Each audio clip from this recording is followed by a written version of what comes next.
Welcome to episode 30 of Downunder The Ring podcast. I'm your host, TheWarship, joined not by Phid McAwesome today, but joined by Ryan Batson. How you doing there, Ryan? I'm good, man. I'm happy to be substitute Betson again. It's good time. It's a good name to have. Thanks for having me. No, it's good. It's good. I really wanted to get a chance to get back at that cheating scum, Phid McAwesome, by having you and I do one. As I'm saying, because you and I have smooched now, does that mean like you and Phid are equal? Yeah, I think it's okay. I think we've both done our little departure, our detour away from each other, and now we come back, and it's all good, you know. Now we'll have another 30 years of loving relations. Loving podcasts.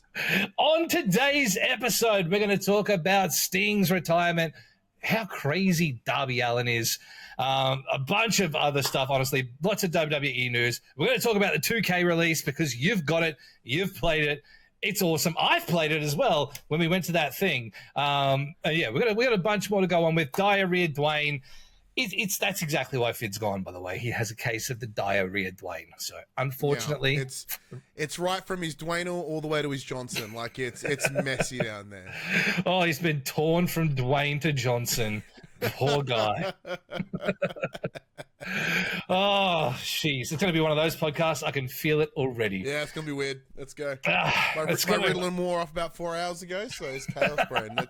Let's party. Excellent. Let's party. Right, so Sting, 40 years nearly, close enough to, of being a professional wrestler.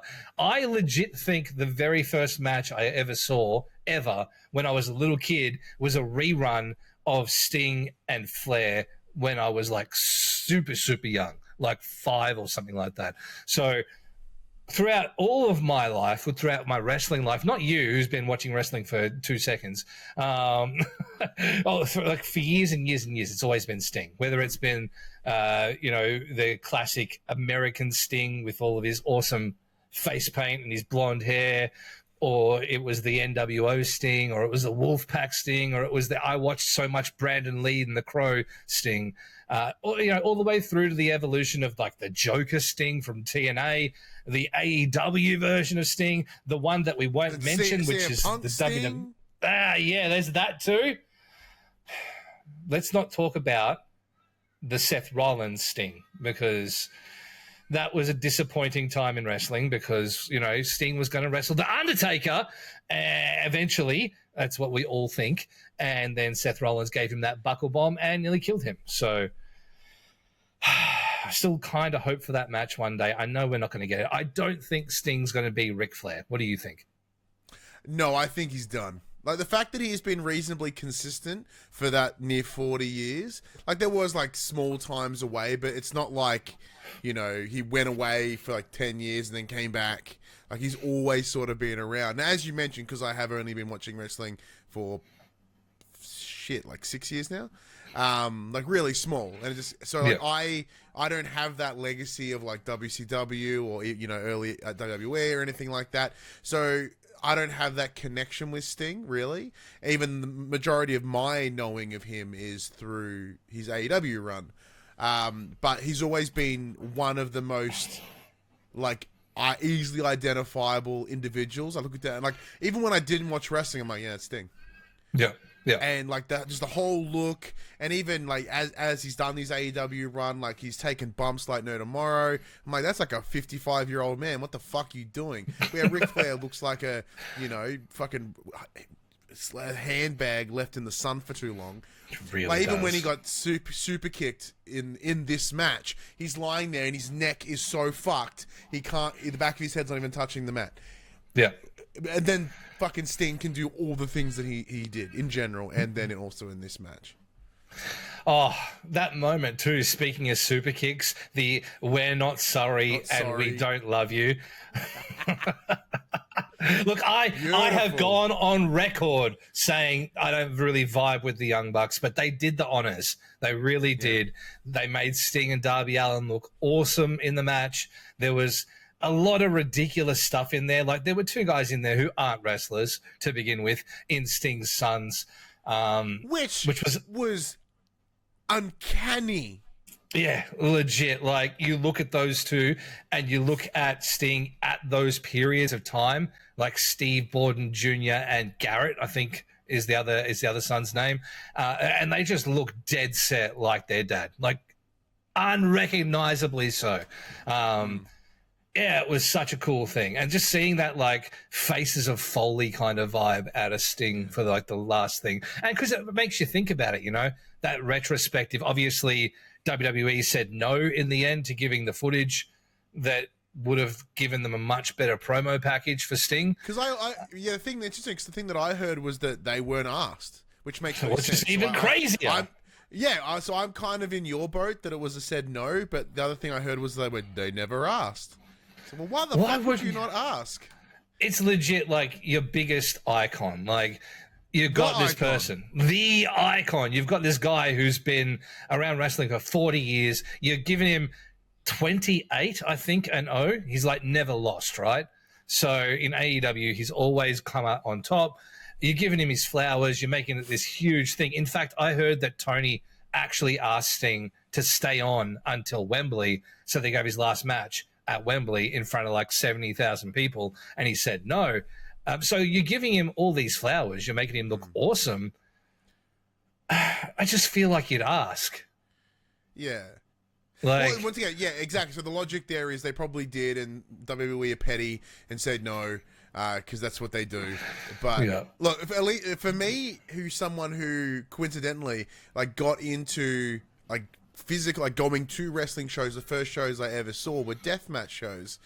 I did have a really good time, like seeing just the glass spots for one, because I love a glass spot, like the pop it makes, and it just But there is a line. I've never seen someone launch from a high-ass ladder, sent onto a panel, on chairs to the outside.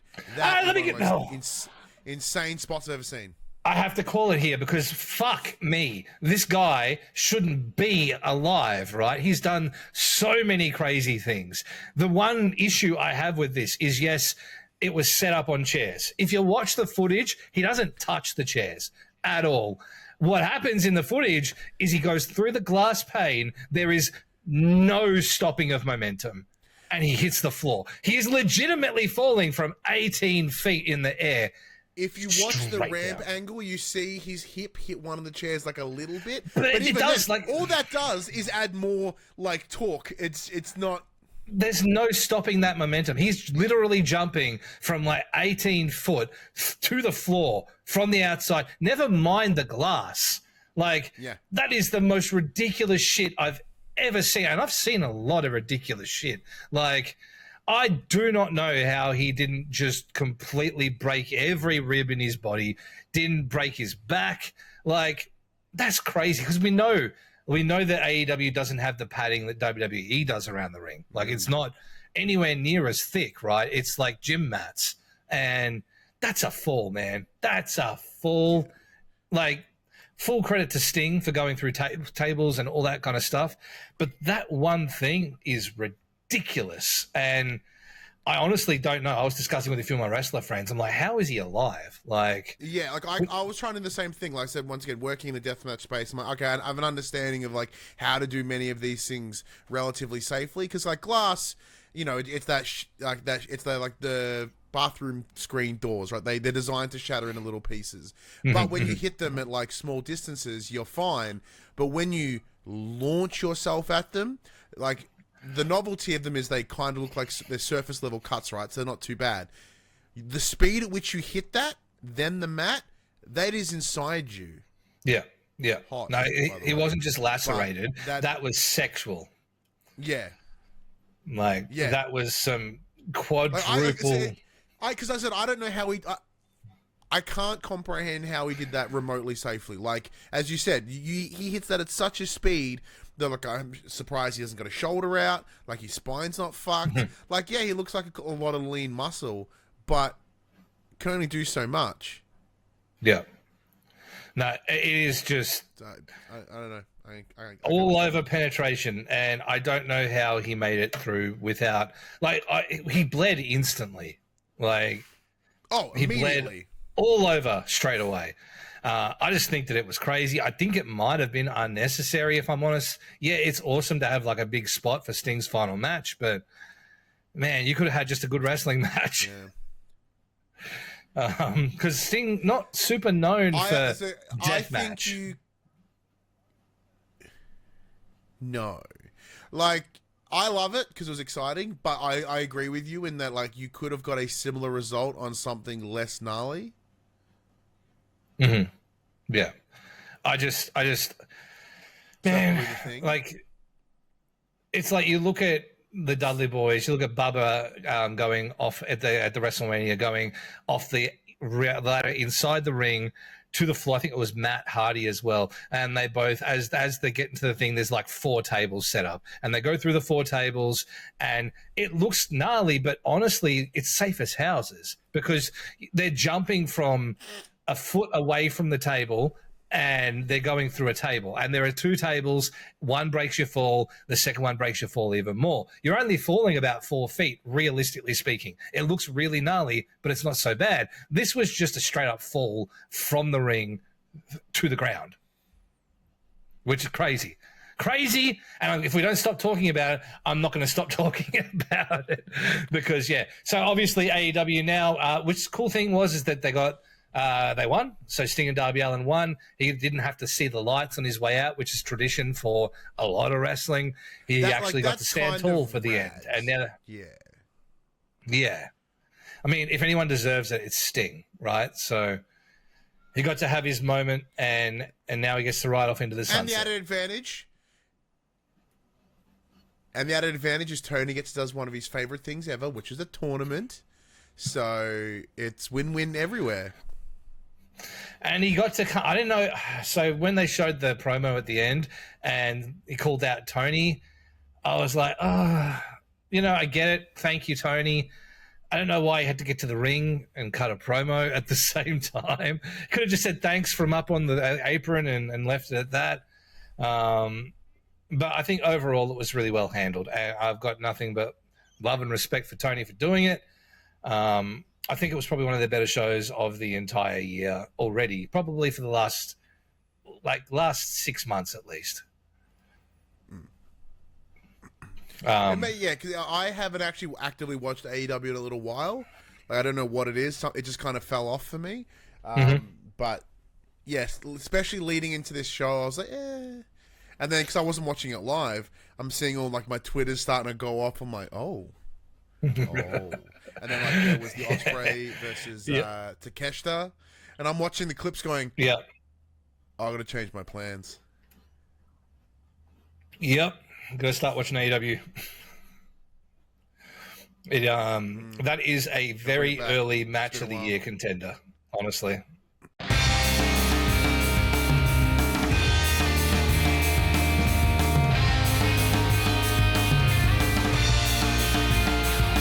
Old computer internet troubles, but we're back. So that was perfect time for an ad break.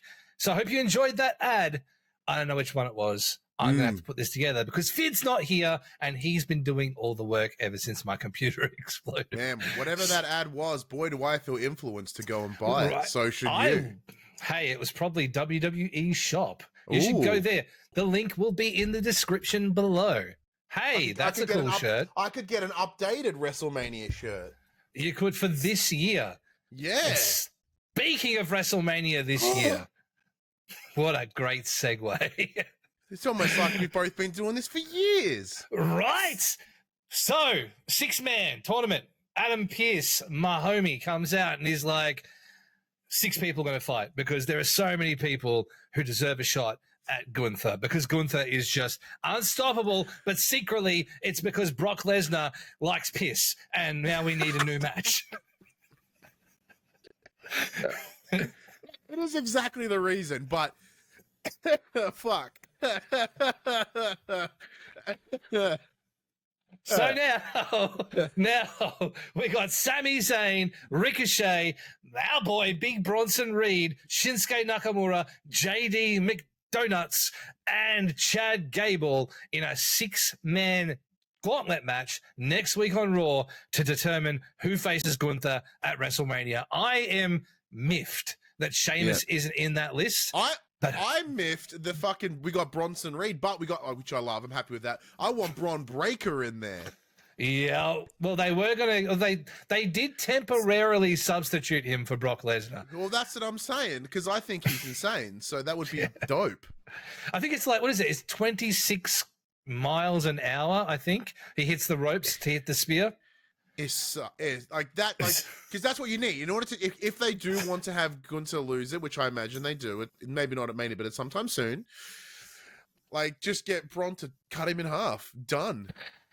I think he needs to probably lose it at Mania. The only problem I have with that is that we're going to see a streak either get lost or not at Mania anyway. I don't know what your thoughts are about that. I'm going to really quickly sidebar. Is Roman Reigns losing the championship at WrestleMania? Yes. Ooh, that was quick. That was quick. The answer is yes, because it's building into something else. Like, the Bloodline story as it is not done. Because I said, it's, once again, it's finishing Cody's story. Roman's story is still going. And, you know, because the idea of when Paul Heyman spoke at that conference thing saying we're only in inning 3 or whatever, and we're like, well, we're already at WrestleMania. Like, how many innings happened in that time? Like, no. That's Roman's innings. And that's the difference. But at the same time, man, if I was going to WrestleMania this year, I would pack my chicken. I would pack my rubber chickens, and I would get ready to throw. Imagine there's like 20,000 rubber chickens get thrown into the ring. That would be kind of the show. But in terms of like of Gunther's streak, though, Shippy, out of those 6 folk, who do you think's got, like, who's winning the gauntlet? Because it's not JD McDonough. No, like Donuts is gone. Look, it's honestly, there's 2 people. It's either Sami Zayn or it's Chad Gable.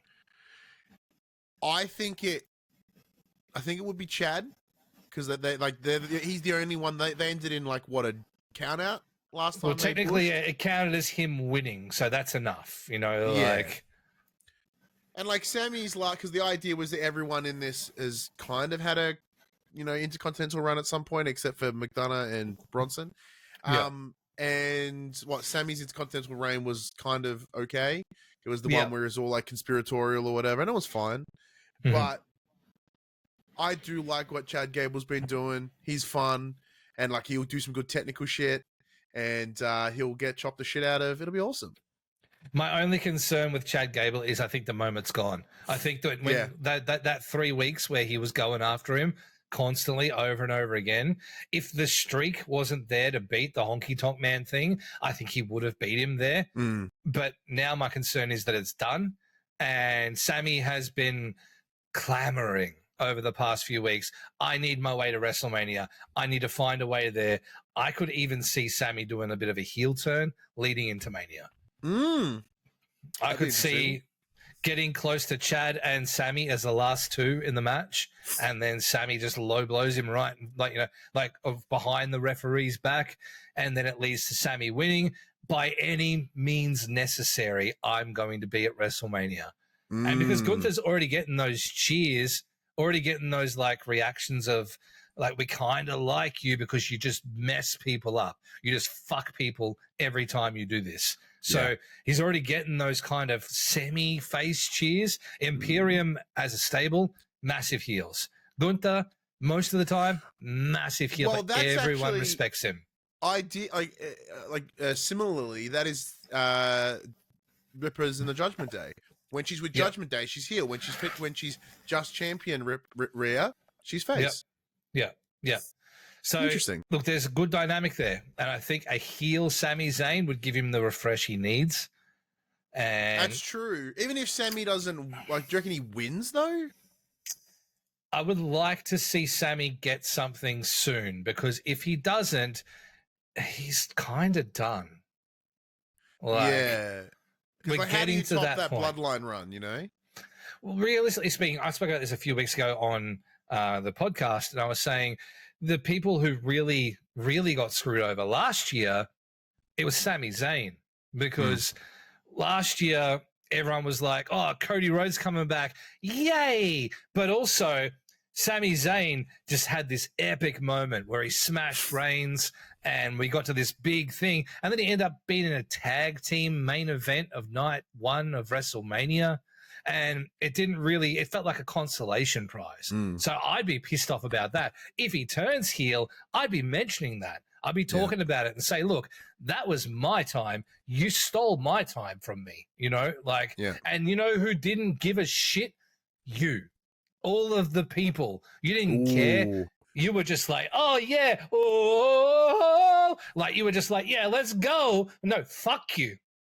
Because I should have been in that match, not Cody. Yeah. Who cares? Yeah. He hurt his chest. Oh, boo-hoo.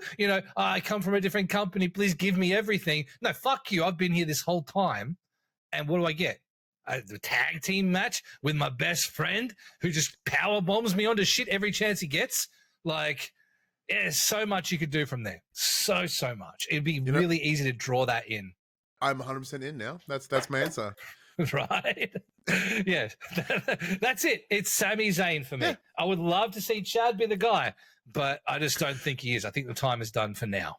100%. And I would have had we not seen it this week, it would have been get Dom Mysterio in that match, because what we saw on Raw this week was exactly what I wanted.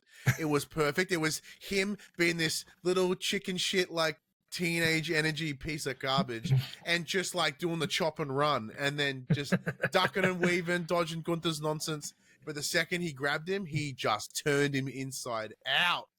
He's like, right, that's it. You've had your fun. Now it's time to die. Oh, it was so good. Even down to the breaking the pin, just be like, no, fuck this kid.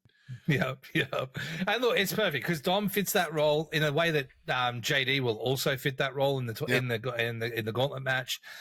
Really, really good as feeders. I would love to see Dom evolve past that point because of the heel he gets.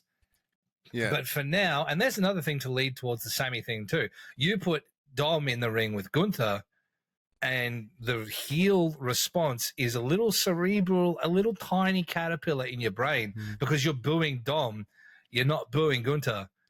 And then next week, when Sammy turns heel, then you're cheering Gunther and you're booing Sami Zayn. That makes the most sense to me, of all of it. So because that's a very good point. Because they're like, oh, last week I cheered Gunther. Oh, this is weird. Yep.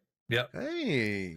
You see, I think that's the way. It's almost like you've been a wrestler or something. Right? Fuck. It's almost like I did this for years and years and years. That's just what I would do if it were me. And hey, watch this one. This is a pretty good one. If I wanted to, I could do that in WWE 2K24, which you've been playing. I have. What's it like? It's so big thank you to the team over at 2K ANZ for providing me a review code. So I got this on the Wednesday before release. So we just got in the taxi.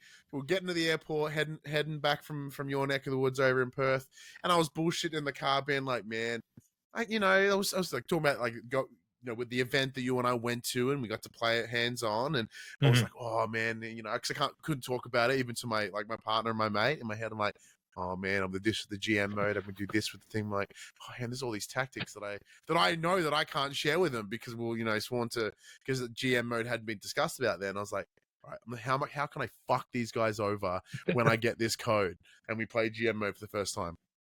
And as I'm sitting there tinkering, bing, I'm like, what the?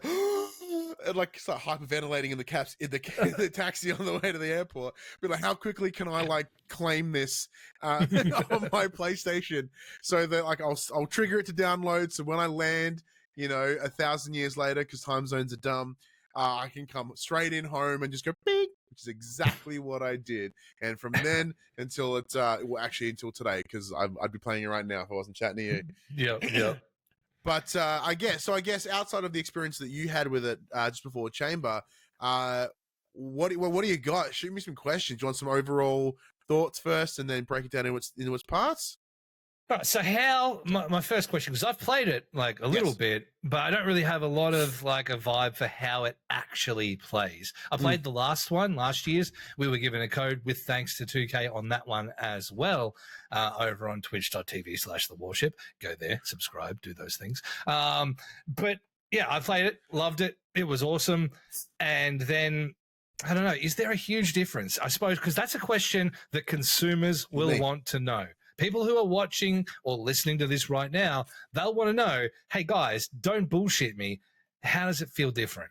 Okay, so what I'm about to say comes with some understanding, of course. So for those that remember, that may know, 2K20 was a dumpster fire.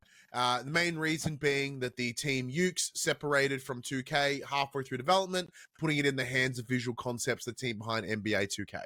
So they took a year off because they had to just really get that game done. They took a year to sort of tinker it, suss it out, and they came back with 23. And 23, although really, really good, still had a couple little kinks here and there. Yeah. Those kinks are gone. Yeah. So we're in a position now where I would say the closest you can kind of get to sort of NBA 2K quality in a shorter turnaround time, obviously, because they're only in a couple years compared to the near decade plus they've done with NBA. We're in that window where it's working now. Now, apart from a couple glitches that you'll see on Twitter, like someone got thrown into an ambulance, the ambulance went upside down. I've seen that. It's so good. Saying that though, I super kicked. I was Kevin Owens, and I super kicked Grayson Waller in my faction, and he hit him. He went back to take the bump, and then something went wrong, and he did like double backflip and landed on the other side of the ring. So there are little silly collision physics problems like that, but they're the best kind, so it's okay. Oh. Like, it's not a wrestling game without those. Yeah, the jank is the fun, but like nothing beats, even though it was shitty, the 2K20, you powerbomb someone and they went through the mat and they just kept falling and you could never come back. That was the best. But look, it looks fantastic. It plays fantastic. So I'm playing it on a PS5. So like it looks schmick. Just the smaller details I'm noticing as well. Like especially if you're one of that main event talent or that upper talent, like your models look incredible. Yeah. Like Cody obviously looks fantastic. One of the best ones we've seen is like Randy, because he's just all like muscles and shit, and then he gets all beads and sweat, and you can see all the little itty bitty beads of sweat. All those little details are great. Yeah, for me, it just plays smoothly, especially in those like encounter, sort of when you're having the matches. I guess the encounters are outside of the other modes, like your My Factions or your GM mode, where you're doing some things that aren't in the ring. Yeah. So I've seen a little bit of the actual like the entrances, because I didn't get to watch a lot of that because we were very, very busy at that event.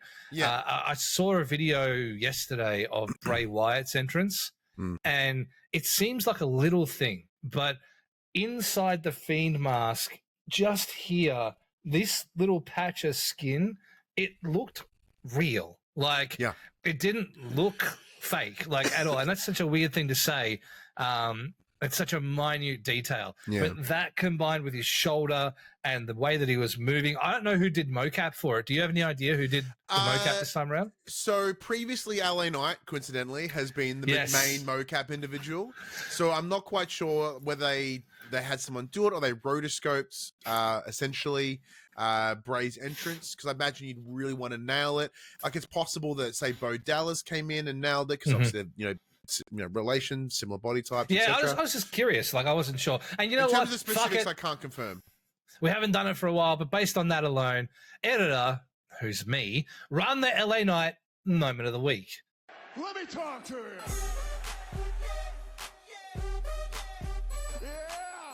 Awesome. That took me forever to edit, and I'm very mad about it, but it's done because we haven't done it for a long time. Future Warship, congratulations. We did it. We made it look pretty. I just miss having something positive to talk about LA Knight about, honestly. That being said, and it's not on our list, but LA Knight, AJ Styles, yes. It's not what I wanted exactly, but yes, and he needs to win. He needs to win. Otherwise, I don't want to see him go back to the Andre the Giant Battle Royal next year. No, I don't think, especially with his entry at Chamber, it's no chance. I think, like, they're giving him some love, which is fantastic. He really needs it. Yeah, but in terms of more the other modes of 2K, so obviously there's the main campaign, which is the My Rise, where you go and you live your WWE journey. There's two versions. There's Unleashed and Undisputed. So Unleashed is the female skewed one, where the story is that you are an individual who's coming from an independent company called TBD, and you're like their head. You're like their big main event act. You take one of your underlings to a WWE tryout. Coincidentally, you get selected because what's her name? Spiky head chick with the tank. Shotzi. Shotzi. I said Roxy, that's someone else. Shotzi is like, you didn't book me at your promotion. She's like, I didn't do the booking. And then they fight for no reason. And then, because Regal is the GM in this, he's the GM of Raw, which is fun. He's like, well, I like you. You're hired. She's like, I don't get fucking hired. Well, think about it. Because that's the fun part. Because like, coincidentally, part of her character is like, I know what happens when people go to WWE. Like, they lose their character. They lose who they spend all the time on the indies with, Yeah. So essentially, you get put on Raw as like a feeder match for Shotzi to go for a shot of the belt, and you beat her because whatever. But that's what I love about the story. It really bleeds that kayfabe line where they talk about booking and stuff, but they also have the understanding that you turned the match, therefore getting the win, which put you in the position to go for it. Not how it works, of course, but it made it very fun. So that one's really good, and once again, it looks great. Like normally, your pre-made character kind of sticks out like dog balls in the My Rise because everyone's all slick and pretty, and you look like trash. Yeah. Not so bad this year. It's That's better. Good. It's a bit more seamless. Sidebar to WWE 2K, obviously the same thing, but every year for as long as I can remember, I don't have to make a character in that game, in any of them. Yeah, because I go into the community commons, like the creative characters there, and there's a Warship made, and it's me with all my tattoos and all my gear. So somebody out there is making me every single year, and I haven't had to make one for ages. I don't know who it is, but massive shout out to them because I use it when I play. Well, saying that though, because doing the Undisputed, which is the men's title run, I'm in there as Ryan Big Daddy Benson. They don't have Benson, so I have Benson just to entertain myself. The storyline of that one is you're the lower mid carder on Raw. There's a tournament for the recently vacated WWE Universal Championship where Roman's like, fuck this noise, and just steps away from it, and he's going off to Hollywood apparently. So you're in this tournament, you've got to beat a couple people, and the tournament ends with you and Cody. You're in the ring. The ref gets bumped at some point. You get hit by a crossroad. You're down for like a 5 count. Cody's like, what the fuck? Stands up, looks at the ref. Out of nowhere, Roman comes in, spears the living piss out of him. You get dragged on top. You become the WWE Universal Champion. That's good. And that's the story. Is you like, you have to hold this now because everyone's fucking gunning for you because they're like, well, you won it kind of illegitimately. And like, but I won it, so eat my dick. Yeah. Also, spoilers for anyone who's playing through. Oh no, this is the first like couple moments, like everything. Like, there's a lot that happens after that, but that's the setup of what the key motivations are for each of those campaigns. That is awesome. Yeah, and like I'm super stoked on it. Made me really happy because normally the best part of doing these campaigns is your character or you getting the belt and knowing, especially with the Roman stuff, like it doesn't tie in with the whole marketing of this game. So to kind of have it go that way, I think it was a very, very clever workaround. Because it's all about finish your story, but then Roman wins lol still, even if he doesn't win. And that's the best. I love how that's gone from Cena wins lol to the Roman wins lol now. So what do you think about it? Like, when it comes to the 2K games in general, what do you think they can possibly do from here to make them better? Well, see, that's one of those things. Like for me, the things that I want for them to make better, they kind of really done this year. Like this year feels really fan servicey in the best possible way. So, like for me, the last couple of years, I've really dived into the GM mode hard because apparently I just like wrestling this, but only if it's a spreadsheet. So they've done a stack of improvements to that mode. They've changed how you book your shows, the match types, the different promos. Like they've completely reworked it, and it just fucks your any strategy you had going in, gone. But so for me, it's those like it's essentially little tweaks now, right? Yeah. The story's really good. I've finally dipped my toe into my faction for the first time, and it's just trading card game and then match, and that's dangerous because it's ticking all these boxes in my brain that I didn't know were there. And like it's that ADHD need of wanting to like collect them all and buy them all and spend the money you don't have. I want I have a Becky Lynch, but I don't have an Emerald Becky Lynch. And look at our backgrounds. You can't see mine very much, but look at our backgrounds if you want to get an idea of that. Yeah, it's like does it have PlayStation on it? Well, I probably should buy that, shouldn't I? Probably should buy it. Yeah. So, like, from here on out, now the visual concepts have clearly sussed it out. They've got it working. Here it's incremental improvements. So I'm even not sure like what match types they're kind of missing. Like we got war games last year. I'm a sucker for a good war games. Oh, beautiful. And then with this year they added the ambulance, the casket. They think no holds barred is new in GM. I don't think it's new in general. Special guest referee.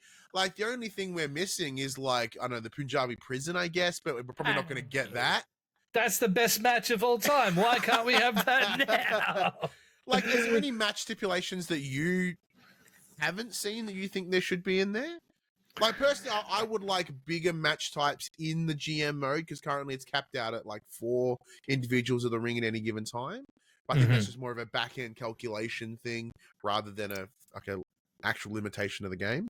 Yeah. Well, you know, it's because we've, over the course of wrestling video game history, most games have come to a point where they've had every match type, you know, whether it was like Inferno matches in earlier games. Like, I think WWE Raw for the Xbox, the original Xbox, had an Inferno match. Like whether you think about that, casket matches, buried alive matches, boiler room brawls, you know, we've seen them all in games. So the backstage brawls have been expanded on as well this year too, so that's even better.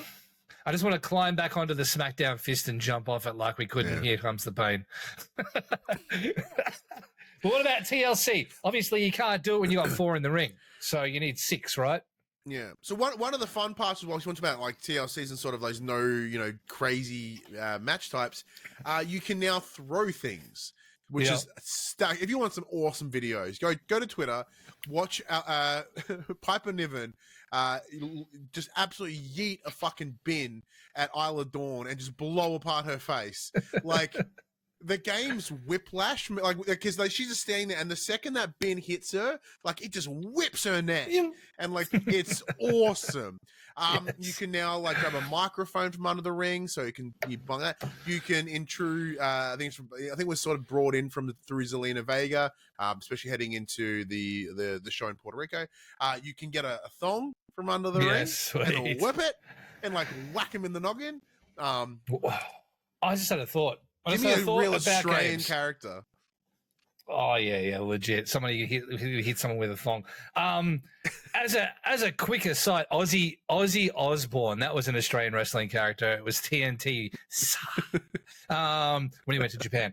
I just had a thought. Thought about video games and AI. My Rise mode. Can you imagine if you get that microphone from under the ring and based on what you've done so far, you cut a promo? That's like 5 years away at best. That to me, obviously AI's gone everywhere at the moment. We could do a whole podcast on that.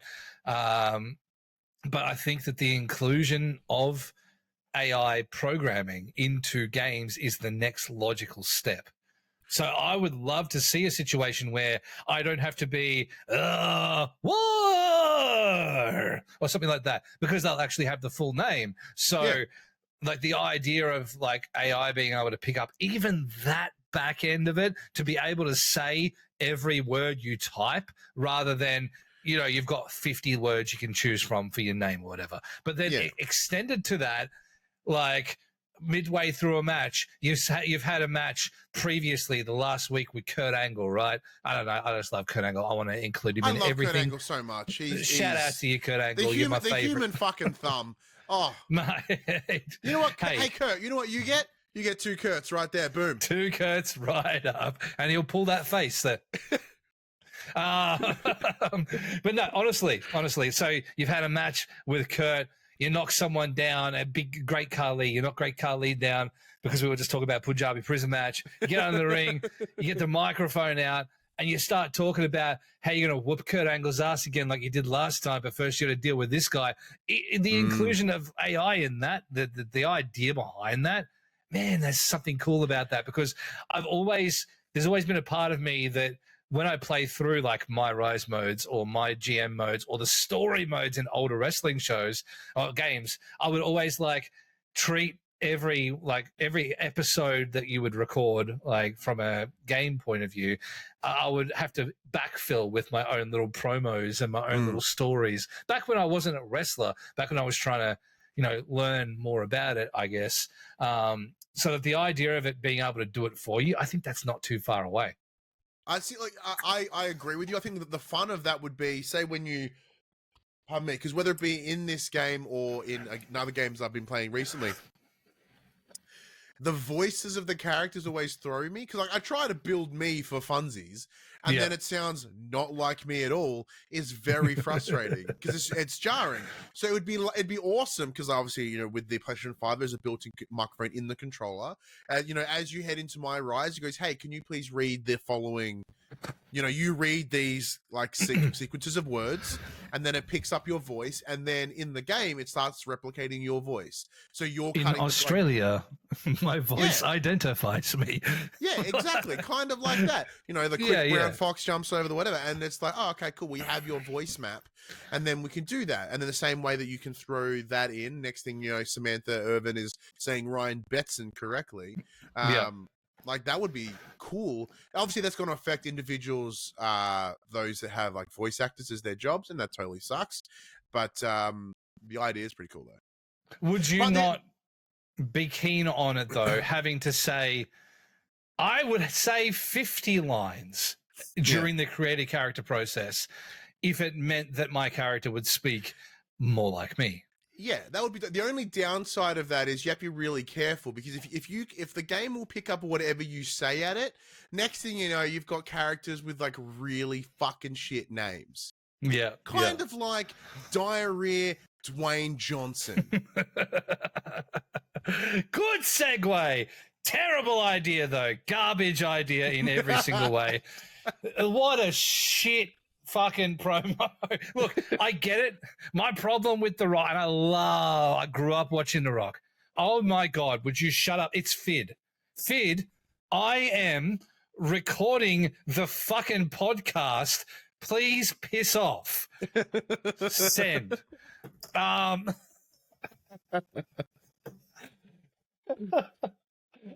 yeah, so like I love The Rock, but just like I did, he repeats himself, right? Like crazy now.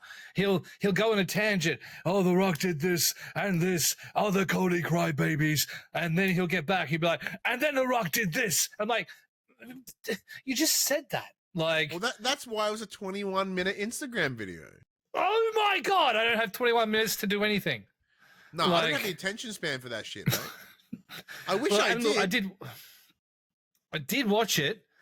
But I zoned out hard, man. Like I really did. And you started talking about Dave LaGreca. Also, by the way, if you want to have a go at a podcast, we could use the numbers.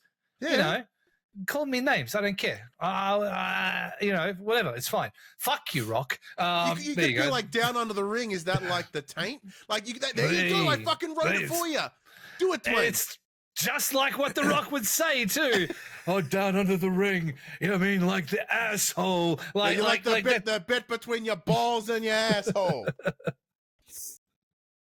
And that's the thing, because that's what the promos are at the moment. We have reached Fruity Pebbles levels for The Rock. Like we are there, and I hate that we're there because he's always been kind of like that. Do you think they're hamming it up on purpose though? Like I think they're like, oh, everyone wanted Hollywood, Rock again, and he's kind of just like literally throwing back to the old stuff. the thing I don't like about it, because I agree what you're saying, but there's a difference between heel heat and go away. This is fucking stupid heat. It's not even go away heat, because I want him to stay. I just want him to talk better, because he's like back when he was like the jabroni beating pie eating, even before that. When he was like, you bring your Rudy Poo candy ass out here. Like that whole thing, like that's a dumb fucking line. There's no way that you can cut that. That's not a stupid fucking sentence. Rudy Poo candy ass. What does that even mean? Like, and that's the thing, is he's always done that. But then there's such a good bit there where it's aggressive and it makes sense. Right now, he sounds like an old dude trying to say, hey, this shit bussin', it lit, W Riz fam. Like he's got this, like, he's just, the words that he's saying, but it's like as if an old person was trying to say those things. You know what I mean? Hello, fellow like, kids. I'm Dwayne The Rock Johnson. Yes, exactly that concept. Whereas he just needs to go to his formula, not the fucking Fruity Pebbles version of it, but just shut your mouth, you're inbred, I'm The Rock. Like those bits of that promo were excellent. The bits where he was like, hey, did you know that this city is #1 for meth and cocaine? Like, let's go. That's awesome. That's hilarious. Actually, he didn't even start with his usual shit. The best part of that Instagram promo, and I'm gonna save that meme and use it for fucking everything. Just that slow fuck your story. Yes. Yeah. Yes. Like that was dope. Yeah. But that's all he needs to be, like if you want to go talk about Hollywood Rock, you have to remember, even during Hollywood Rock, he was talking about his dick with Hurricane in the locker room, and Hurricane's like, I hear you've got a small dick, and he's like, whoa there, easy big fella. Like it was stupid anyway. Like everything he did, he plays guitar, he talks about whipping that ass on the guitar. He talked about pie, which was just vaginas. Like, Spoilers. he's never been the cerebral assassin when it comes to these things. Like, there's not a lot of brain power going into these things, calling someone a jabroni at the SmackDown hotel. Like, you had big sideburns, we get it, you think you're Elvis. Like, it's nothing about that's like super brain, but it's surely better than this Cody crybabies, everyone look at my forearms because I've got goosebumps, but also you're inbred, which I did like that bit. It's just, I feel like I've ranted as long as he has about this. Yeah. But you just wait though, because this episode will go up and then it'll be deleted, and then 5 minutes later you'll get an even longer one. So hold out, everyone. It's coming. It's coming. Like, the thing is, at the end of the day, I love the heel turn. I'm a bit, I don't know if this is actually a thing or if it's just garbage, but no, it's either it's a ode to Smash Mouth, or I think what will happen at some point, it'll go from the acknowledge point to the gun. It's a figurative smoking gun. Like, it's exactly what it is, until it goes boom, turns, and then Roman gets decked. And then goes bang bang, and then it's Mick Foley comes out. Yeah. Shit. Shit. Everyone, see, you might be onto something here, shit. Like, put this on fucking socials, because everyone's like, oh, gun club, haha. Like, no, it's fucking Mick Foley's. Mick Foley said he has one match left in him, right? He said it. Mm-hmm. He fucking said it. Yep. And he's gonna get his shit kicked in by Roman Reigns. It's gonna be awesome. Roman Reigns pulling his hair out and shit. Oh, yes, let's go. And hey, you could talk, we're past Kane Dewey now. Now it'd be Kane Noel. And most of the internet would be pretty up for that, I think. Yes. But it's one of those things. Like, even if we get, maybe that's it, right? Because we're on Raw this week. You know, Cody and Seth were like, "Hey, are we going to tag for this match that in SmackDown?" The Rock was like, "How about we have a tag match, Roman and The Rock versus Cody and Seth?"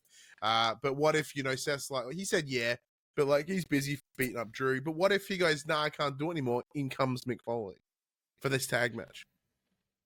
Oh, what about Like if the he's tag like, match in alone was already kind of interesting. It's a great way for Rock to hide the fact he's not been in a ring in a very, very long time. Someone can eat a pin really easily. But if it was Mick Foley, though. he's like, shut your mouth. Roman's too busy tomorrow.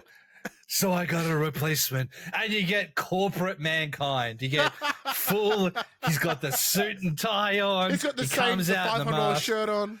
He's got a fancier mask on. I'm in. Because the end goal is that this is really just a big swerve and The Rock is making the corporation. So once the bloodline ends, you'll have the corporation. And then that'll be the best thing ever. We'll get Kane in. He can be right wing and racist like towards everything. He could. He is. Like you could just get all of the old GMs, you know, that have been around, like all the corporates. So you get like the laptop comes back. The laptop. I'm in. As long as you get a tag team match player and we get Teddy Long, I'm in for all of this. This is all excellent stuff. But, you know, speaking of the tag match, I think it's a really good decision because at the end of the day, I would have liked to have seen a slight amendment, right? So my pitch for this is, all right, Rock, you want to wrestle me at WrestleMania, you know, blah, blah, blah, blah, blah. I'm Cody Rhodes. I have a list. It's funny. Cody Rhodes in the room. Like, this is... what I would have liked to have seen is I want to wrestle you, but I can't because I've got to wrestle your stupid fucking cousin. So what we'll do is we'll have a tag match, right? Rock's challenge to tag match. It's the thing. It'll be Cody and Seth versus Rock and Roman. If I win, Rock, I'm going to go beat your cousin and no bloodline involvement. But if you win, you get your WrestleMania 40 match that you want. And it's The Rock versus Roman Reigns on night 2. Because then all the way up to WrestleMania, we don't know who's going to be in the main event. And to me, that would have been so much more interesting other than this bloodline rules bullshit. Like, I like the idea of it because it does add stakes and you can bring in all of the big boys. Like, you can bring Rikishi back. You could bring Haku back, you know. You could bring... I love the idea of having all of these, like, bloodline members come in and then your Sami Zayn, your Kevin Owens, everyone else coming in. There's a massive brawl. Everyone's throwing fists. All of a sudden, Rock's got Cody down. He's looking at him. Glass shatters. Stone Cold walks in. Stunner. Go on, son. And that's it. Because I would love it, and I've been saying this is what we said it last week, I'd love for Cody to say, well, the thing is, Rock, is that I did take counsel, but it wasn't just one person. After I stepped aside for you, between then and the press conference, I spoke to someone else. And he said, oh, son, don't you throw away the WrestleMania main event. What? Like that. Because I would love it to have been Stone Cold that would be cool, who convinced him. From that promo, if he holds those pauses, the crowd might default the what? And he's like, yes. Yes. Exactly. That too. Yeah. I would love that. Because Austin has always talked about if you want to be a wrestler, your goal should be the WWE. You should aim to be in the main event of WrestleMania, right? That's the thing. Yeah. He's always said that. The idea of him saying, I spoke to Stone Cold, and I did hear this on Busted Open. I think that the similar pitch was pushed, but I really, really liked it. I love the idea that he said, I spoke to Stone Cold, and Stone Cold is the reason that I said no. The reason that I came out at that press conference and said, I want my match back. Because that would make so much sense. And then Stone Cold could give the stunner to The Rock one more time, and it could do a backflip, and everyone would be happy. Here it is. I'm going to add another layer to it. All right. So you've got that tag match on night 1. You get your Avengers. Also, go check out that. There's a video on YouTube about them. Such a good video. So you get your on your left moment, you get Bloodline, all the faces, everyone comes in. So in that case, Cody still gets the win, right? So no Bloodline interference on night 2. Change your plans. You get like no Bloodline interference, but The Rock becomes the new special guest referee. And it's one of those things. In the match, he's doing those slow ass counts until once again, like glass shatters. Out comes Stone Cold in his fucking ref gear again. Comes in. Yes. Because he's like, he's not calling it down the line, blah, blah, blah, blah. Fucking Dex Rock sends him out, gives Cody that 3 count. Gives The Rock the stunner. Yeah. Looks like it's all over. Tama Tonga comes in and lats Stone Cold. Kills Cody, drags Roman onto him. Yeah. Look, don't get me wrong. I have a feeling that both main events will be one of the most overbooked things you'll ever see, and we just added to it. And I can't. Whatever happens ain't going to be as good as whatever the fuck we just said. So no, and I don't even know what we just said. I have to listen back to it because I don't. I am here for it though. I'm here for ridiculous mania. I think WrestleMania. The reason why I think it needs to be as bullshit crazy as it is right in this conversation is because this is the first WrestleMania, we've said it before, where we don't know what the fuck is going to happen. Yeah. At all. We don't know. We don't know what's going to happen at all. We barely even know the main event. And even it's one then, of those things where we go, oh, the match is this. It would make sense if they did this, but there's like any good wrestle moment, like it's that, but what if? There's just that little bit of doubt. Like last year, Cody taking the L has now put doubt in our minds for everything. Right. No, I'm going an extra layer. We're on this layer shit now. All right.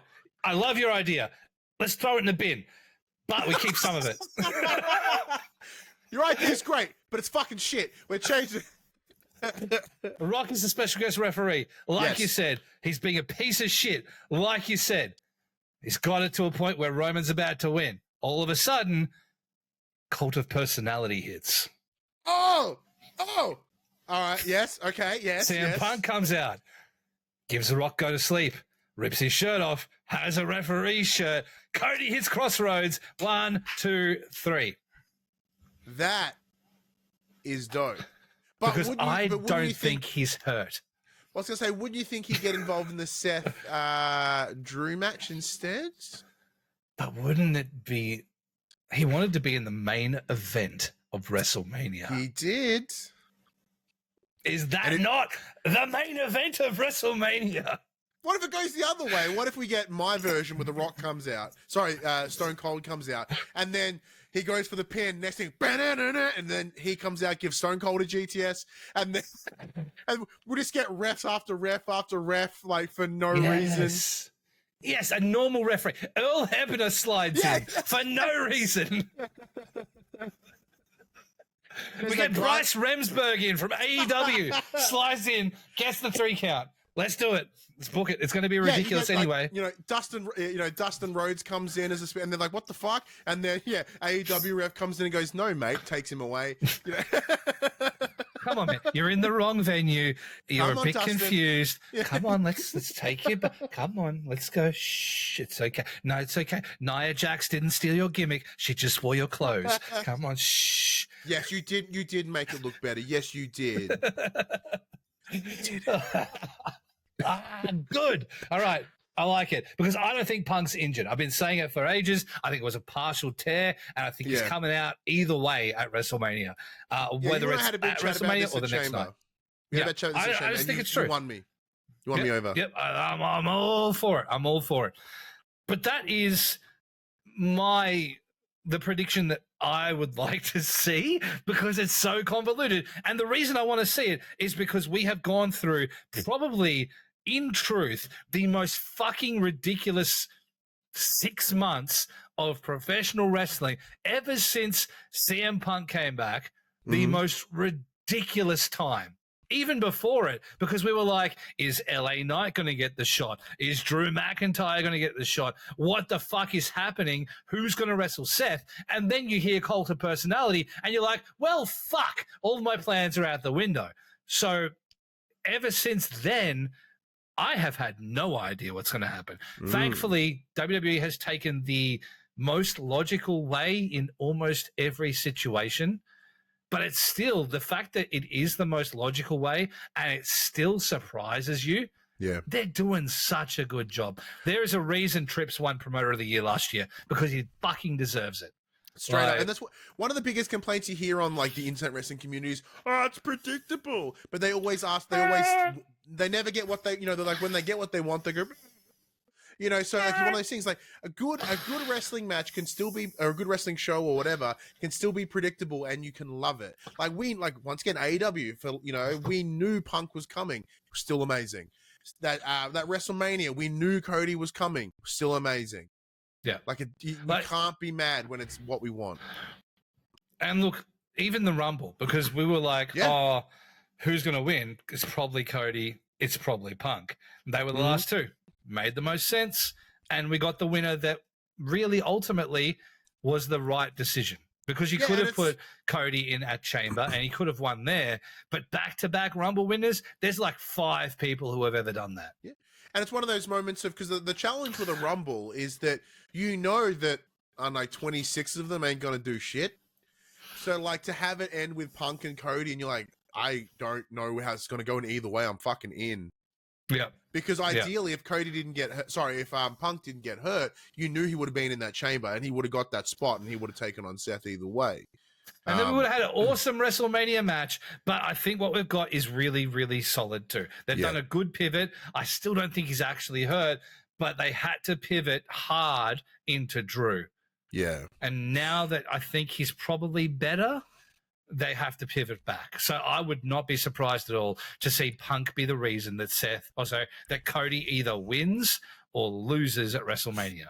Now, for those of you that are listening to the show, be sure to head over to the social medias at Downunder The Ring and let Shippy and Phid know, is what we just made up the best thing ever? In the world? In all of wrestling booking ever? Probably the best thing. Do you have a better one? Better than what Phid could come up with, I definitely say. Honestly, thank you so much for coming through and taking the substitute there. Phid does all of the Aussie Wrestling Roundup, which is weird for someone who literally knows everybody in the Roundup. I just haven't had the time to do it. Usually we do, hey, this is what's going on in your local show area, blah, blah, blah, blah, blah, blah. I'm sure there's lots of it going around. You're well-versed to wrestling at this point if you've been listening to the podcast. Just do some work. Yeah, go have a look around. Look, the only ones that I'm actively working, I've got Adrenaline Pro Wrestling on the 17th of February, New Beginnings 3. But the one that I'm most excited for is Renegades of Wrestling Uprising on Sunday, April 21st. Look at you go. You've actually got a bit of a memory for it. Yeah, dude, I fucking adore working in independent wrestling. I love it so much. And especially, I love all the little mini indies that I work for, but nothing beats working Renegades. I fucking adore Renegades. And big shout out to the guy who runs Renegades as well. I love you very much. Love you, Mikey. It was great to see you at Chamber. You're very sexy. I miss his mullet. Right? The mullet was very nice, but I actually miss his emo swoop. So that was a thing that it used to exist as well. But yeah, honestly, support local wrestling. We're going to have a proper podcast where we talk about local wrestling, the experiences that come from it, the mental health stuff, all the things that maybe Phid doesn't have a much of a lock on, but you've got more of one having worked around it.